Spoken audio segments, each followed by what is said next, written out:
একদম same to same হলো না। তো নমস্কার, আমি অনিন্দিতা। আজ তোমাদের সাথে শেয়ার করবো একটা কিউট বেন্টো কেক। তো এটা অর্ডার দিয়েছিল একটা বোন, ও আমাকে একটা ছবি পাঠিয়েছিল, বলেছিল এরকম সেম টু সেম করে দেওয়ার জন্য। তবে যেই কালারটা ছিল বেশির কালারটা, ওটা ভেবেছিলাম পিঙ্ক কালার দিয়ে আনলে হবে না, তাই একটু অন্য কালার দিয়ে করার চেষ্টা করেছিলাম। তবে করার পর দেখি ছবির সাথে বেশির কালারটা একদমই মিলছে না, সম্পূর্ণটাই আলাদা হয়ে গেছে। একটু তো টেনশনের মধ্যে ছিলাম। তারপর বোনটাকে ছবি পাঠিয়ে বললাম যে এরকম কালার হয়েছে, একদম ওই কালারটা হয়নি, এটা হলে হবে কি না। বলছে কোনো প্রবলেম নেই, ওই কালারটা হলেও চলবে। তাই আর কি একটু টেনশনটা ফ্রি হলাম যে না, আর কেক থেকে ক্রিমটা তুলতে হবে না।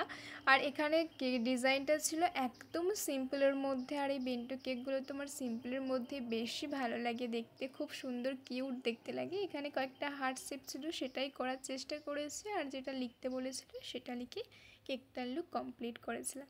ব্যাস এই ছিল কেকটার ফাইনাল লুক। তোমাদের কেমন লাগলো অবশ্যই জানিও।